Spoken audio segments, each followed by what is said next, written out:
ശാസ്ത്രീയ ഋഗ്വേദ പഠനം ക്ലാസ് 165. നമ്മളിന്ന് നോക്കുന്നത് 16-ാമത്തെ അധ്യായത്തിലെ 108-ാമത്തെ മന്ത്രമാണ്. അതിലെ ഇന്ദ്രനും അഗ്നിയുമാണ് ദേവതകൾ. ഇന്ദ്രനും അഗ്നിയും എന്താണെന്ന് നമുക്കറിയാം. എന്ത് യജ്ഞം ചെയ്യുമ്പോഴും ഈ ലോകത്തിൽ എന്ത് കർമ്മം ചെയ്യണമെങ്കിലും ഊർജം അത്യാവശ്യമാണ്. ഊർജത്തെയാണ് അഗ്നിയായിട്ട് ഇവിടെ കാണേണ്ടത്. ഊർജം മാത്രം പോരാ, ഏതൊരു യജ്ഞം നടക്കുമ്പോഴും ആ സിസ്റ്റത്തിൻ്റെ അകത്ത് പല പ്രവർത്തനങ്ങളും രാസപ്രവർത്തനങ്ങളും മറ്റും ഘടനയിൽ മാറ്റങ്ങളും മറ്റും സംഭവിക്കുന്നുണ്ട്. നമ്മളൊരു യജ്ഞം ചെയ്യുന്ന ഒരു വസ്തുവിനെ വേറൊന്നാക്കി മാറ്റാനാണ്. അപ്പം അതിൻ്റെ അകത്ത് ഇൻറ്റേർണൽ സ്ട്രക്ചേഴ്സ് കുറേ മാറ്റം വരും.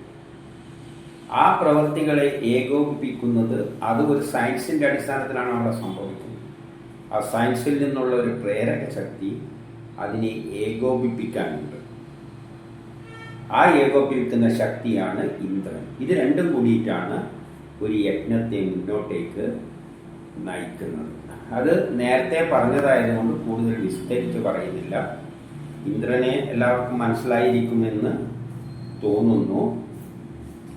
പക്ഷേ പുതുതായി കേൾക്കുന്നവർക്ക് ചിലപ്പോൾ അത് പിടികിട്ടിയില്ല എന്ന് വരും. അതുകൊണ്ടാണ് ഇങ്ങനെ റിപ്പീറ്റ് ചെയ്യുന്നത്.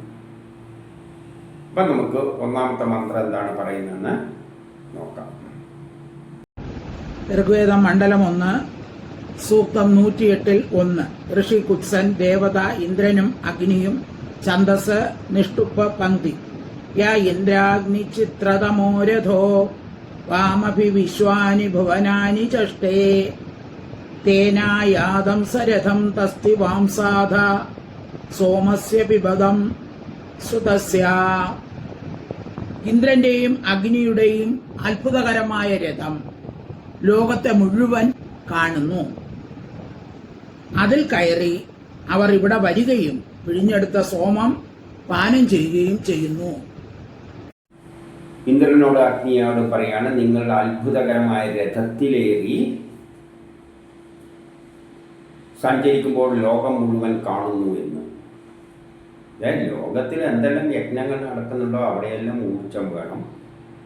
അതേസമയം അവയെ ഏകോപിപ്പിക്കുന്ന ഇന്ദ്രൻ എന്ന ശക്തിവിശേഷവും ഉണ്ട്. ഇപ്പം ലോകത്തിൽ എന്ത് യജ്ഞങ്ങൾ നടക്കുന്നുണ്ടെങ്കിലും അതിൽ ഇൻവോൾവ് ആകുന്ന രണ്ട് ശക്തികളാണ് ഇന്ദ്രനും അഗ്നിയും. അതുകൊണ്ട് അവർ ഈ ലോകം മുഴുവൻ കാണുന്നു. പ്രപഞ്ചം ഉണ്ടാകുന്നത് മുതൽ അവരാണ് ഊർജത്തിൻ്റെ അടിസ്ഥാനത്തിൽ തന്നെയാണ് ഉണ്ടായിരിക്കുന്നത്. അതുകൊണ്ട് അവരോട് പറയുകയാണ്, നിങ്ങൾ ഇവിടെയും വരിക. നിങ്ങൾക്കാണ് പിഴിഞ്ഞെടുത്ത സോമം വെച്ചിരിക്കുന്നത്. പിഴിഞ്ഞെടുത്ത സോമം എന്ന് പറഞ്ഞാൽ, സോമം എന്ന് പറയുന്നത് നമ്മൾ മറ്റൊന്നാക്കി മാറ്റാൻ ഉപയോഗിക്കുന്ന വസ്തു. ഇപ്പം മണ്ണ് ഉപയോഗിച്ചിട്ട് നമുക്ക് പാത്രം ഉണ്ടാക്കാം. അപ്പം മണ്ണിനാണ് സോമം എന്ന് പറയുന്നത്. അത് അന്നമായിട്ട് പ്രൊഡക്റ്റായിട്ട് മാറുന്നു. അത് പാത്രം. അവിടെ വലിയ ഇൻറ്റേർണൽ ചേഞ്ചസ് നടക്കുന്നുണ്ട്. അത് അഗ്നിയുടെ സഹായത്താലാണ്. അതിനെ ഏകോപിപ്പിക്കുന്ന, ആ പ്രവർത്തനങ്ങളെ ഏകോപിപ്പിക്കുന്ന ഇൻറ്റേർണലായിട്ടുള്ളൊരു ഫോഴ്സിനെയാണ് ഇന്ദ്രൻ എന്ന് പറയുന്നത്. അതുകൊണ്ട് നിങ്ങൾ പിഴിഞ്ഞെടുത്ത സോമം കുടിക്കാനായിട്ട് ഇവിടെ വരിക. കാരണം ആ സോമം അത് എടുക്കുന്നു, എന്നിട്ട് നമുക്ക് പ്രൊഡക്റ്റ് തരും. സിസ്റ്റം അത് സോൾവ് ചെയ്യും, നമുക്ക് പ്രൊഡക്റ്റ് തരും. ഇനി 2 ഋഗ്വേദ മണ്ഡലം 1 സൂക്തം 108-2. യുവതിദം ഭുവനം വിശ്വം അസ്തുരുവ്യജാവരിമദാഗഭീരം താവാമയം പാദവേ സോമോ അസ്ത്വരം ഇന്ദ്രാഗ്നി മനസേയുഭ്യം. ഈ ലോകം ഗംഭീരമായും വിശാലമായും കാണപ്പെടുന്നത് പോലെ തന്നെ ഈ സോമവും ഇന്ദ്രനും അഗ്നിക്കും പര്യാപ്തമായി തീരണമേ. അഗ്നിയോട് ഇന്ദ്രനോടും പറയുകയാണ്, നിങ്ങൾ ഈ ലോകത്തെ വളരെ വിശാലമായി കാണുന്നത് പോലെ. ഈ ലോകം എങ്ങനെയാണ് വളരെ വിശാലമായി കണ്ടത്? ഇവർ രണ്ടുപേരുടെയും ശ്രമം കൊണ്ടാണ്. പല വസ്തുക്കളും പ്രൊഡ്യൂസ് ചെയ്തിട്ട് ആറ്റങ്ങളുണ്ടായി. ആറ്റങ്ങൾ പല പല വസ്തുക്കളാക്കിയിട്ട് മാറ്റിയെടുത്തിട്ടാണ് ഈ പ്രപഞ്ചം ഉണ്ടായിരിക്കുന്നത്. അതുപോലെ തന്നെ ഈ സോമവും നിങ്ങൾ ഉപയോഗിക്കുക, നിങ്ങൾക്ക് പര്യാപ്തമാകട്ടെ, അല്ലെങ്കിൽ നിങ്ങൾ ഉപയോഗിക്കുക. കാരണം നമ്മൾ എന്തെങ്കിലും യജ്ഞം ചെയ്യുമ്പോഴും സോമം തരികയാണ് നിങ്ങൾക്ക്, നിങ്ങളതിനെ വേറൊന്നാക്കി തരും. നമ്മൾ അരി കൊടുത്തു കഴിഞ്ഞാൽ ഇന്ദ്രനും അഗ്നിയും കൂടിയിട്ട് അത് ചോറാക്കി തരും. അപ്പം ഏതുപോലെ ഈ ലോകത്തെ വിസ്തൃതമാക്കിയതുപോലെ ആറ്റങ്ങളെ കൂട്ടിച്ചേർത്ത് പലതരം വസ്തുക്കൾ ഉണ്ടാക്കിയിട്ടാണ് ഈ ലോകം ഉണ്ടാക്കിയിരിക്കുന്നത്. അതേപോലെ തന്നെയാണ് ഇപ്പോഴും നിങ്ങൾ നമ്മളെ സഹായിച്ചിട്ട് പുതിയ പുതിയ വസ്തുക്കളാക്കിയിട്ട് മാറ്റിത്തരുന്നത്. ഇനി 3 ഋഗ്വേദ മണ്ഡലം 1 സൂക്തം 108 3 ചക്രാദേഹി സന്ത്രജ്ഞാമഭദ്രം സന്ത്രീചീന വൃത്രഹണ ഉദസ്ഥ താവീന്ദ്രാഗ്നി സന്ത്രഞ്ച നിഷദ്യ വിഷ്ണസോമസ്യ വൃഷണ വൃഷേധാം. വൃത്രനാശകനായ ഇന്ദ്രനും അഗ്നിയും ഒരുമിച്ച് ആഗതരായി ഒന്നിച്ചിരുന്ന് സോമം പാനം ചെയ്യുന്നു. ഇവിടെ വൃത്രനാശകനായ ഇന്ദ്രനോട് പറയുകയാണ്, നിങ്ങൾ ഒന്നിച്ച് 2 പേരും വന്നിരുന്നിട്ട് സോമം കുടിക്കുക. വൃത്രനാശം എന്ന് പറഞ്ഞാൽ നമ്മൾ എന്തൊരു വസ്തുവിനെയും ആ വസ്തുവിൽ നിന്ന് വേറൊന്നിലേക്ക് മാറ്റുമ്പോൾ ന്യൂട്ടൻ്റെ ഫസ്റ്റിലോ സെക്കൻഡിലോ തേർഡിലോ അല്ലെങ്കിൽ സത്വരജോ തമോ ഗുണത്തിൻ്റെ അടിസ്ഥാനത്തിൽ നമ്മൾ ബലം പ്രയോഗിക്കണം. ബലം പ്രയോഗിച്ചാലേ ഒരു വസ്തുവിനെ വേറൊരവസ്ഥയിലേക്ക് മാറ്റാൻ പറ്റുകയുള്ളൂ. ഉരുണ്ട ഇരുമ്പിനെ അടിച്ച് പരത്തണ്ടെങ്കിൽ ബലം പ്രയോഗിക്കണം, അപ്പോഴേ അത് മാറുകയുള്ളൂ. അപ്പോൾ അതിൽ every action there is opposite and equal and opposite reaction. രജോ ഗുണമുണ്ടെങ്കിൽ തമോ ഗുണമുണ്ട്. അപ്പോൾ ആ തമോ ഗുണത്തെയാണ് വൃത്രൻ എന്നിവിടെ സൂചിപ്പിക്കുന്നത്. ആ വൃത്രാസുരനെ, അതായത് റിയാക്ഷനെ, തടസ്സങ്ങളെ തട്ടി മാറ്റിയിട്ടാണ് നിങ്ങൾ എന്ത് ചെയ്യുന്നത്, സോമം പാനം ചെയ്തിട്ട് പുതിയ നമ്മൾ ഉദ്ദേശിക്കുന്ന തരത്തിൽ അതിനെ മാറ്റിയെടുക്കുന്നത്. അതുകൊണ്ട് വൃത്രാസുരനെ വധിക്കുന്ന നിങ്ങൾ 2 പേരും ഒന്നിച്ച് ഇവിടെ വരിക, സോമം പാനം ചെയ്യുക. ഇനി 4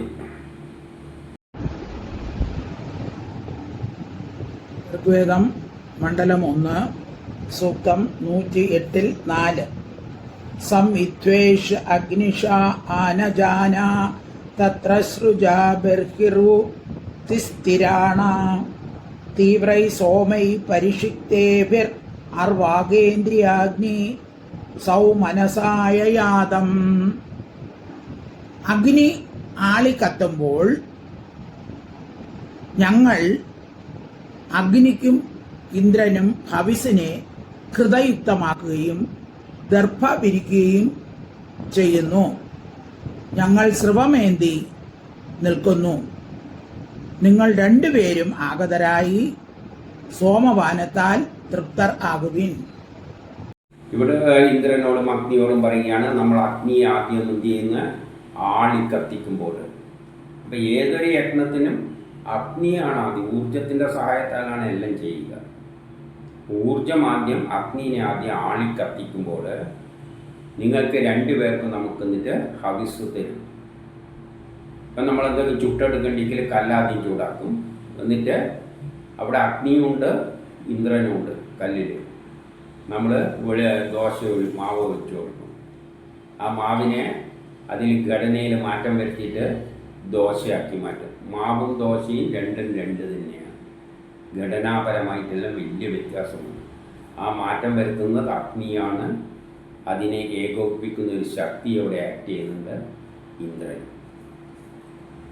അപ്പം ഹവിസിനെ കൃതയുക്തമാക്കുകയും നിങ്ങൾക്ക് ദർഭ വിരിക്കുകയും ചെയ്തിട്ടുണ്ട്. ദർഭ വിരിക്കുക എന്ന് പറഞ്ഞാൽ നിങ്ങൾ ഇരിക്കുവാനുള്ള വേദിയും നമ്മൾ ഒരുക്കിയിട്ട്, അതായത് അങ്ങനെയുള്ള ഉപകരണങ്ങളിലാണ് നിങ്ങളെ ക്ഷണിച്ചിരുത്തുന്നത്. എന്നിട്ട് നിങ്ങൾക്ക് വേണ്ടത് നൽകുവാനായി ഞങ്ങൾ തയ്യാറായി നിൽക്കുന്നു. അത് ശുഭമായാലും എന്തായാലും ആ യജ്ഞത്തിന് വേണ്ട സാധനങ്ങളെല്ലാം തയ്യാറാക്കി നമ്മൾ നിൽക്കുകയാണ്. നിങ്ങൾ ആഗതരായിട്ട് നമ്മൾ തരുന്ന സോമത്തെ പാനം ചെയ്തിട്ട് നമുക്ക് പുതിയ വസ്തു തരിക. നമ്മളിപ്പം കൃത്രിമ റബ്ബർ ഉണ്ടാക്കണമെങ്കിൽ എന്തെല്ലോ കെമിക്കൽ സബ്സ്റ്റൻസ് കൊടുക്കും. അതത് കുടിച്ചിട്ട് അത് സിസ്റ്റം അബ്സോർബ് ചെയ്തിട്ട്, അതിനാണ് ഇവിടെ കുടിക്കുന്നത് എന്ന് പറയുന്നത്, നിങ്ങളത് പാനം ചെയ്തിട്ട് നമുക്കെന്ത് തരും? കൃത്രിമ റബ്ബർ ഉണ്ടാക്കി തരും. ഇനി 5 ഋഗ്വേദ മണ്ഡലം 1 സൂക്തം 108 യാനീന്ദ്രാണി ചക്രധുർവീര്യാണി യാനി ഉപാണ്യു ഉദ പൃഷ്ണ്വാനി യാവാം പ്രന്താനി സഖ്യാ ശിവാനി തേഭി സോമസ്യ പിബദം സുദസ്യാം. ഇന്ദ്രനും അഗ്നിയും വിവിധങ്ങളായ വീരപ്രവൃത്തികൾ നടത്തുകയും വീരോചിതങ്ങളായ വേഷങ്ങൾ ധരിക്കുകയും ചെയ്യുന്നു. അവരുമായുള്ള മൈത്രി ബന്ധം മംഗളകരമാണ്. അവർ മിത്രഭാവത്തോടുകൂടി ആഗതരായി സോമം പാനം ചെയ്യുന്നു. ഇന്ദ്രനോടും അഗ്നിയോടും പറയുകയാണ്, നിങ്ങൾ വിവിധങ്ങളായ വീരപ്രവർത്തികൾ ചെയ്യാൻ കഴിവുള്ളവരാണ്. നിങ്ങൾ പലതരം കർമ്മങ്ങൾ ചെയ്യുന്നുണ്ട്. എന്തെല്ലാം ചെയ്യുന്നുണ്ട്? പൊടിച്ചു തരും, വേണ്ടിക്കലെല്ലാം കൂടി മിക്സ് ചെയ്ത് യോജിപ്പിച്ച് തരും. നമുക്ക് പൊടിച്ചെടുക്കുകയും ചെയ്യാം, അല്ലെങ്കിൽ യോജിപ്പിക്കുകയും ചെയ്യാം. പലതരം ദ്രവരൂപത്തിലാക്കാം, കരരൂപത്തിലാക്കാം. ദോശമാവിനെ വേണ്ടിക്കൽ ദോശപരുവത്തിലാക്കാം, ഏത് പല രൂപത്തിലാക്കിയെടുക്കാം. അപ്പം നിങ്ങൾക്ക് വിവിധ വീര്യപ്രവർത്തികൾ ചെയ്യാൻ കഴിവുള്ളവരാണ്. നിങ്ങൾ പല വിധത്തിലുള്ള വേഷങ്ങൾ ധരിക്കുന്നു, വീരോചിതമായ വേഷങ്ങൾ. അതായത് ഓരോ കർമ്മത്തിനനുസരിച്ച് അവർ തയ്യാറാണ്, അഗ്നിയും ഇന്ദ്രനും. കാരണം ചട്ടിയിലിട്ടിട്ട് വെക്കുന്ന കറി പോലെയല്ല ഓവണിൽ കയറ്റുന്നത്. അപ്പം അതിൻ്റെ അകത്ത് ഇരിക്കുമ്പോൾ ഭയങ്കര ചൂടായിരിക്കും. അപ്പം അതിനനുസരിച്ച് വേഷം അവർ ധരിച്ചു. ഇതെല്ലാം കവിഭാവനയിൽ പറയുന്നതായിട്ട് കണ്ടാൽ മതി. നിങ്ങളുമായിട്ടുള്ള മൈത്രി ബന്ധം നമുക്ക് കല്യാണകാര്യം, അതായത് ഗുണം ചെയ്യുന്നതാണ്. നിങ്ങളുമായിട്ടുള്ള ബന്ധം, അതായത് നമ്മളുമായിട്ട് എപ്പോഴും ബന്ധത്തിലാണ് അഗ്നിയും ഇന്ദ്രനും. അതുകൊണ്ട് നിങ്ങൾ മിത്രഭാവത്തോടു കൂടി വന്നിട്ട് സോമപാനം ചെയ്യുക. ഇനി 6 ഋഗ്വേദ മണ്ഡലം 1 സൂക്തം 108 യദബ്രവം പ്രഥമം വാം വൃണാനോയം സോമോ അസുരൈന്യോ വിഹവ്യ താം സത്യാം ശ്രദ്ധമഭ്യാഹിയാദം അഥാ സോമസ്യ പിബദം സുദസ്യ. എന്റെ സങ്കല്പം അഗ്നിയെയും ഇന്ദ്രനെയും സ്വീകരിച്ച് സോമത്താൽ തൃപ്തരാക്കണം എന്നുള്ളതാണ്. നിങ്ങൾ എൻ്റെ ഹാർദവമായ ഭക്തിയിൽ ശ്രദ്ധയുള്ളവരായി എഴുന്നള്ളി ഈ സോമം പാനം ചെയ്താലും. 7 പറയുന്നത് എന്താണെന്ന് വെച്ചാൽ, എൻ്റെ സങ്കല്പം, ഞാൻ സങ്കല്പിക്കുന്നത് നിങ്ങൾ രണ്ടുപേരെയും സ്വീകരിച്ച് തൃപ്തിപ്പെടുത്താനാണ്. നമുക്ക് എന്തെങ്കിലും യജ്ഞം സാധിക്കുകയാണെങ്കിൽ അഗ്നിയും ഇന്ദ്രനും ഉണ്ടെങ്കിലേ പറ്റൂ. വിശക്കുമ്പോൾ ചോറ് കിട്ടണമെങ്കിൽ അഗ്നിയും ഇന്ദ്രനും വന്നാലേ പറ്റുള്ളൂ. അപ്പം നമ്മൾ അവർ വരണ്ടിക്ക് അവർക്ക് എന്ത് കൊടുക്കണം? അരിയും വെള്ളവും കൊടുക്കണം. അരിയും വെള്ളം കൊടുത്തു കഴിഞ്ഞാൽ അവർ ചോറാക്കി തരും. അപ്പോൾ എൻ്റെ സങ്കല്പം നിങ്ങൾ രണ്ടുപേരെയും സ്വീകരിച്ച് സോമത്താൽ തൃപ്തരാക്കാനാണ്. അപ്പം നിങ്ങളെ ഞങ്ങൾ തൃപ്തരാക്കുന്നു. നിങ്ങളെ നമ്മൾ അരിയും വെള്ളവും, നിങ്ങൾക്ക് അരിയും വെള്ളവുമാണ് വേണ്ടത്, അത് തന്ന് നിങ്ങളെ തൃപ്തരാക്കുന്നു. നിങ്ങൾ നമുക്ക് ചോറ് തരും.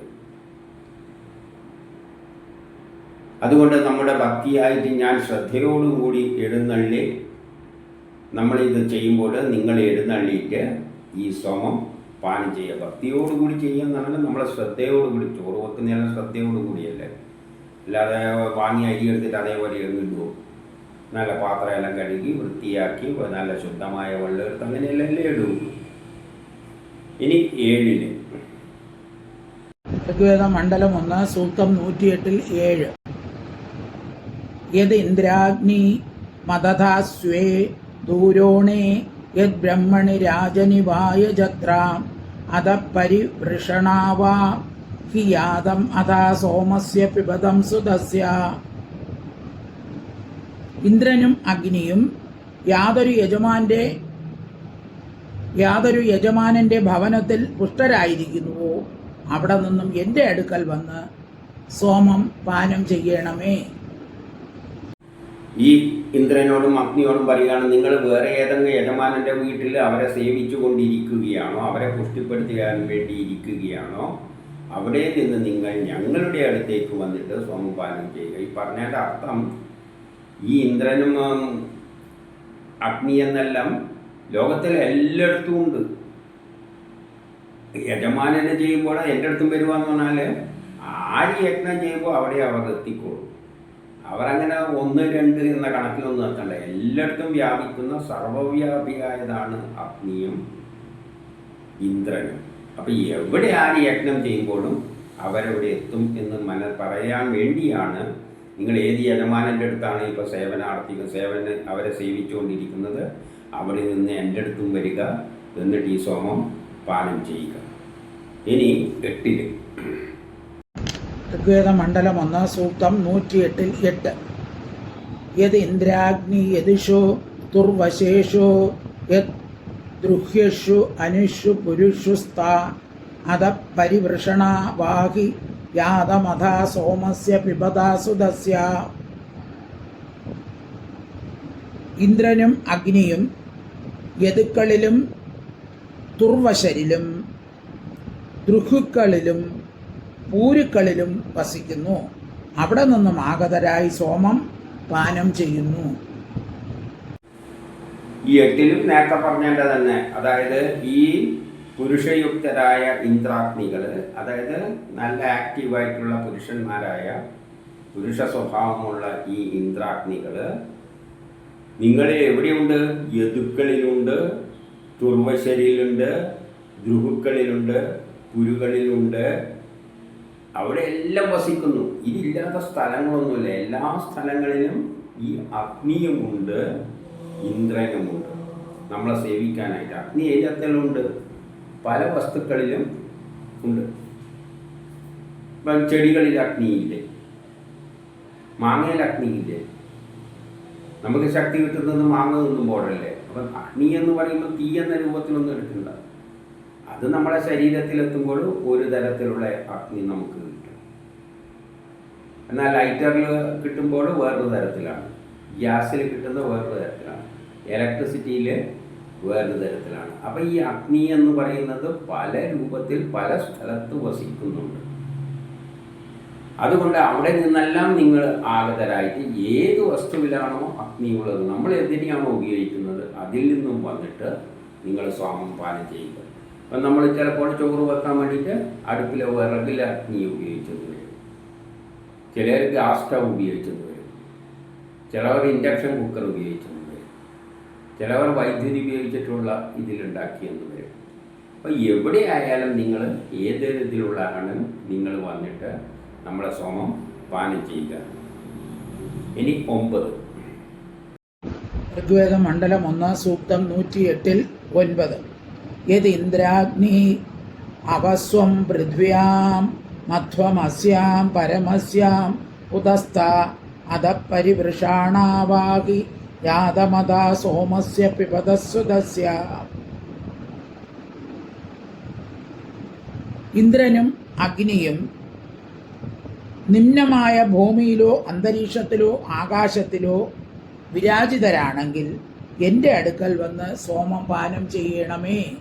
ഇവിടെയും വേറൊരു രൂപത്തിൽ പറയുകയാണ്, വീരന്മാരായ ഇന്ദ്രായ അഗ്നികളെ, നിങ്ങൾ ഭൂമിയിലായാലും അന്തരീക്ഷത്തിലായാലും ആകാശത്തിലായാലും എവിടെ വിരാജിക്കുകയാണെങ്കിലും എൻ്റെ അടുക്കൽ വന്ന് സോമം പാനം ചെയ്യുക. അതായത് ഈ അഗ്നി എവിടെയുണ്ട്? ഭൂമിയിലുണ്ട്. ഭൂമിയിലുള്ള അഗ്നി എന്നായാലും നമ്മൾ വിറകല്ലായിട്ട് എടുത്തിട്ട് ഉപയോഗിക്കുന്നത്. സൂര്യനിലുണ്ടോയെന്ന് ചോദിച്ചാൽ സൂര്യൻ്റെ അഗ്നിയുണ്ട്. മേഘത്തിലുണ്ട്, ആകാശത്തിലുണ്ടോയെന്ന് ചോദിച്ചാൽ മേഘത്തിൽ വൈദ്യുതി രൂപത്തിലുണ്ട്. അപ്പം നിങ്ങൾ പലയിടത്തും എല്ലാ രൂപത്തിലും നിങ്ങൾ എല്ലായിടത്തും നിറഞ്ഞു നിൽക്കുകയാണ്. നിങ്ങൾ എൻ്റെ അടുത്തും വന്നിട്ട് സ്വപാനം ചെയ്യുക. അതായത് അഗ്നി എല്ലായിടവും വ്യാപിച്ചു കിടക്കുന്നതാണ്. ഇനി 10 ഋഗ്വേദ മണ്ഡലം 1 സൂക്തം 108 10. യത് ഇന്ദ്രാഗ്നി പരമസ്യാം പൃഥ്വ്യാം മധുമസ്യാം അവസ്യാമുദസ്ഥ അധ പരിവൃഷാണാവ ഹിയാതമഥാ സോമസ്യ പിബതം സുതസ്യ. ഇന്ദ്രനും അഗ്നിയും ഉന്നതമായ ഭൂമി ആദിയായ ഏത് ലോകങ്ങളിലാണെങ്കിലും അവിടെ ആഗതരായി സോമം പാനം ചെയ്യണമേ. ഇവിടെ അത് വേറെ രൂപത്തിൽ പറയുകയാണ്. ഇന്ദ്രാഗ്നികളോട് പറയുകയാണ്, നിങ്ങൾ ആകാശത്തിലോ ഭൂമിയിലോ ഏത് ഉയർന്ന ആദിയായ ഏത് ലോകങ്ങളിലായാലും അവിടെ നിന്ന് വന്നിട്ട് നമ്മൾ സോമം പാനം ചെയ്യുക. അതായത് ഈ ഊർജം ഇല്ലാത്ത സ്ഥലമൊന്നുമില്ല, അഗ്നി ഇല്ലാത്ത ലോകമില്ല. എല്ലാം പറഞ്ഞു തന്നെ ഏകദേശം പെട്ടെന്ന് മനസ്സിലാവുന്ന കാര്യങ്ങളാണ്. ഇനി 11. ഋഗ്വേദം മണ്ഡലം 1 സൂക്തം 108-11. യത് ഇന്ദ്രാഗ്നിദിവിഷ്ടോ യത് പൃഥ്വ്യാം യത് പർവ്വതേഷോഷധീഷ്വപ്സോ അത പരിവൃഷാണാവാഹി യാതമഥാ സോമസ്യ പിബദം സുതസ്യ. ഇന്ദ്രനും അഗ്നിയും ആകാശപൃഥ്വികളിലോ പർവ്വതങ്ങളിലോ ഔഷധികളിലോ ജലാദികളിലോ എവിടെയെങ്കിലും ആയിരിക്കട്ടെ, അവിടെ നിന്നും എൻ്റെ അടുക്കൽ വന്ന് സോമം പാനം ചെയ്യണമേ. ഇവിടെ ഇന്ദ്രാഗ്നികളോട് പറയുകയാണ്, നിങ്ങൾ ആകാശത്തായാലും ഭൂമിയിലായാലും പർവ്വതങ്ങളിലായാലും, പർവ്വതങ്ങളിൽ എന്താണ് അഗ്നിയില്ലേ, പർവ്വതങ്ങളിൽ പോയിട്ട് അവിടെ ഒരു പാറയെടുത്തിട്ട് 2 കൂട്ടിമുട്ടിയാൽ അവിടെ അഗ്നി വരും, തീ ഉണ്ടാകും. ഔഷധികളിൽ അഗ്നിയുണ്ട്. നമ്മൾ കഴിക്കുന്ന മരുന്നിൻ്റെ ശക്തി എന്ന് പറയുന്നത് അതിൻ്റെ അകത്തുള്ള കെമിക്കൽ എനർജിയാണ്, അത് അഗ്നി തന്നെയാണ്. ജലാദികൾ, ജലത്തിൽ അഗ്നിയില്ലേ, ജലത്തിനൊരു പ്രത്യേക ടെമ്പറേച്ചറുണ്ട്. ആ ടെമ്പറേച്ചർ കുറച്ചങ്ങ് എടുത്തു കഴിഞ്ഞാൽ ചിലപ്പോൾ അത് ഐസായി പോകും. അപ്പം ജലത്തിനൊരു അഗ്നിയുണ്ട്. എവിടെയെങ്കിലും ആയിക്കോട്ടെ, നിങ്ങൾ എവിടെ ആയാലും വേണ്ടിയില്ല, നിങ്ങൾ അവിടെ നിന്നും എൻ്റെ അടുക്കൽ വന്ന് സോമം പാനം ചെയ്യുക. ഇനി 12. ഋഗ്വേദം മണ്ഡലം 1 സൂക്തം 108-12. യത് ഇന്ദ്രാഗ്നി ഉദിത സൂര്യസ്യ മധ്യേ ദിവസ്വധയാ മാദയേധേ അത പരിവൃഷണാവാഹി യാതമഥാ സോമസ്യ പിബദം സുതസ്യാം. ഇന്ദ്രനും അഗ്നിയും ആകാശമധ്യത്തിൽ സൂര്യൻ്റെ കയറ്റത്തിന് ശേഷം സ്വേച്ഛാപൂർവം വിശ്രമിച്ചു കൊണ്ടിരിക്കുകയാണെങ്കിലും ഇവിടെ വന്ന് സോമപാനം ചെയ്യണമേ. ഇവിടെ പറയുകയാണ്, ഇന്ദ്രാഗ്നികളെ നിങ്ങൾ ആകാശ മധ്യത്തിൽ കൂടി സൂര്യൻ്റെ കയറി ഇറങ്ങിയതിൻ്റെ ശേഷം, സൂര്യൻ ഇങ്ങനെ കയറി ഇറങ്ങിയിട്ട് ആകാശത്തിൻ്റെ മുകളിലെത്തുമ്പോൾ നല്ല ചൂടായിരിക്കും. എന്നിട്ട് ഇറങ്ങിപ്പോകുമ്പോൾ നിങ്ങൾ എന്ത് ചെയ്യുകയാണ്, കയറ്റത്തിന് ശേഷം വിശ്രമിച്ചു കൊണ്ടിരിക്കുകയാണെങ്കിൽ ഇറങ്ങിപ്പോകുമ്പോൾ നിങ്ങൾ വിശ്രമിക്കുകയായിരിക്കും. അതുവരെ ചൂടാക്കി കൊണ്ടുവരും ഭൂമിനെ. എന്നിട്ട് പിന്നെ സൂര്യൻ ഇറങ്ങിപ്പോകുമ്പോൾ പിന്നെ വിശ്രമിക്കുകയാണ്. അങ്ങനെ വിശ്രമിക്കുന്ന അവസരത്തിലായാലും, അതായത് വൈകുന്നേരത്തെ ആയാലും നിങ്ങൾ വന്നിട്ട് നമ്മളെ സഹായിക്കണം, സോമം പാനം ചെയ്യണം. പറഞ്ഞതിൻ്റെ അർത്ഥം ഏത് അവസരത്തിലും അഗ്നി നമ്മളെ സേവിക്കാൻ വേണ്ടിയിട്ട് പല രൂപത്തിൽ ഈ പ്രപഞ്ചത്തിൽ റെഡിയായി നിൽക്കുകയാണ്. ആ യജ്ഞത്തെ പൂർത്തീകരിക്കാൻ വേറൊരു ശക്തിവിശേഷമുണ്ട്, അത് ഇന്ദ്രനുമാണ്. ഇനി 13. ഋഗ്വേദം മണ്ഡലം 1 സൂക്തം 108-13. ഏവേന്ദ്രാഗ്നി പവിവാംസാസുതസ്യ വിശ്വ അസ്മഭ്യം സംജയതം ധനാനി തന്നോ മിത്രോ വരുണോ മാം അഹന്താം അതിഥി സിന്ധു പൃഥ്വീം ഉദദ്യൗ. ഇന്ദ്രനും അഗ്നിയും നിഷ്പന്നമായ ഈ സോമം പാനം ചെയ്ത് ധനദാനം നടത്തേണമേ. മിത്രനും വരുണനും അതിഥിയും സമുദ്രവും പൃഥ്വിയും ആകാശവും ഞങ്ങളുടെ പ്രാർത്ഥനകളെ അനുമോദിക്കണമേ. ഇവരോട് പറയുകയാണ്, നിഷ്പന്നമായ ഈ സോമം പാനം ചെയ്ത് ധനദാനം നടത്തണേ. നമ്മൾ തരുന്ന ഈ സോമം പാനം ചെയ്തിട്ട് അരിയും വെള്ളവും തന്നു കഴിഞ്ഞാൽ നിങ്ങളതെടുത്തിട്ട് നമുക്ക് ധനം നൽകണേ. എങ്ങനെയാണ് ധനം നൽകുക? ചോറുണ്ടാക്കി തരും. അരിയും വെള്ളവും കൊടുത്താലേ ചോറാക്കി തരും. നമുക്ക് ചോറ് വിറ്റിട്ട് പൈസ ഉണ്ടാക്കാം, ധനം നേടാം. അപ്പം നമുക്ക് ധനം നൽകണേ എന്ന് പറഞ്ഞിട്ട് ബാക്കി നമ്മളെ സഹായിക്കുന്ന എല്ലാം മിത്രനും വരുണനും അതിഥിയും സമുദ്രവും ഭൂമിയും ആകാശവും ഞങ്ങളുടെ പ്രാർത്ഥനകളെ അനുമോദിക്കണേ. നമ്മളങ്ങനെ യജ്ഞം പല തരത്തിൽ ചെയ്യുമ്പോൾ ഇവരെല്ലാം നമ്മളെ അനുമോദിക്കണേ എന്ന് പറഞ്ഞു കഴിഞ്ഞാൽ അഗ്നിയും ഇന്ദ്രനെയും ഉപയോഗിച്ചുകൊണ്ട് നമ്മൾ ചെയ്യുന്ന യജ്ഞങ്ങൾ ലോക പുരോഗതിക്കാണ്. അപ്പോഴാണ് ലോകം ഈ ഭൂമി ആകാശമെല്ലാം നമ്മൾ അനുമോദിക്കുക. എല്ലാം ഈ അഗ്നിയെല്ലാം ഉപയോഗിച്ചിട്ട് അന്യൻ്റെ സ്ഥലത്ത് കൊണ്ട് ഇത് ബോംബിടലും യുദ്ധമെല്ലാം നടത്തി ഈ ലോകത്തെ നശിപ്പിക്കാനാണെങ്കിലും കൊണ്ട് ഇവ ഉപയോഗിച്ചിട്ട് ലോക പുരോഗതി നേടിയെടുക്കുക എന്നാണ് ഇതിൻ്റെ അർത്ഥം.